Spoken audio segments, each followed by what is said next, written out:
यहाँ पर पूरी जो आवाम है जो ढलवास के ऊपर रहती है, ऊपर सनासर तक जो लोग रहते हैं यहाँ पर लोकल्स, उन्हें प्रोटेस्ट किया और एक दिन से नहीं पिछले हफ्ते से प्रोटेस्ट कर रहे हैं। और ये भी बात कह रहे थे कि भैया हमें जो नेशनल हाईवे में हमें यहाँ से नाचनी जाना पड़ता है, 15-20 किलोमीटर जाना, 15-20 किलोमीटर आना, फिर जाके हम कहीं इस लिंक रोड को पकड़ सकते हैं। तो हमें क्यों नहीं मिलेगा यहाँ पर, हमें एक छोटा सा कट चाहिए, डाइवर्जन चाहिए, क्यों नहीं मिलेगा?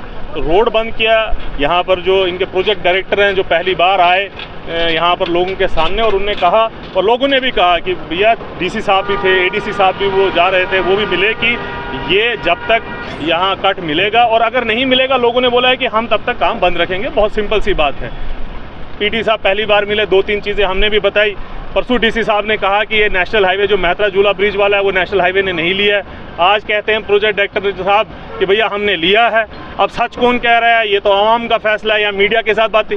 दूसरी चीज़ हमने बोली है सबलेट पे सबलेट क्यों? अगर टेंडर जिस कंपनी को दिया वही काम करे, उस पर भी इन्हें चुप्पी साधी, कोई जवाब नहीं दिया।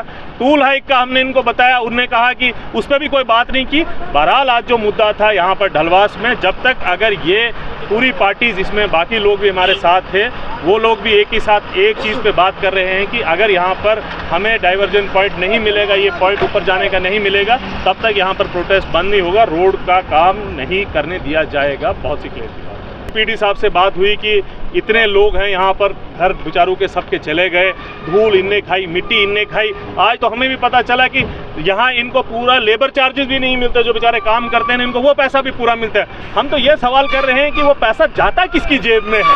क्या पीडी साहब की जेब में जाता है, एडमिनिस्ट्रेशन की जेब में जाता है, या फिर उन दलालों और कंपनियों के जो आगे सबलेट पे सबलेट उनकी जेब में जाता है? हमारी गरीब आवाम की, जनता की जेब में क्यों नहीं? और लेबर लॉज के तहत इनको पूरा पैसा दिया, ये मांग किया जाता है। और ये जो ढलवास के जितने लोग बेचारे जिनके घर क्रैक हो गए वगैरह, उनको यहाँ एम्प्लॉयमेंट दी जाए और उनको ताहमी राहत दे ले, कुछ न कुछ पैसा तो दिया जाए। बेचारे हाईकोर्ट में केस लड़ रहे हैं, अरे आपने इनका कटिंग की, ये नीचे आए, वरना पहले तो सिंगल रोड था, कोई घर के क्रैक नहीं हुआ था, कोई नीचे नहीं आया था। इन सब बातों पे बात की और इन सब बातों पे हमने लड़ाई लड़नी है और आगे लड़ाई लड़ते थे।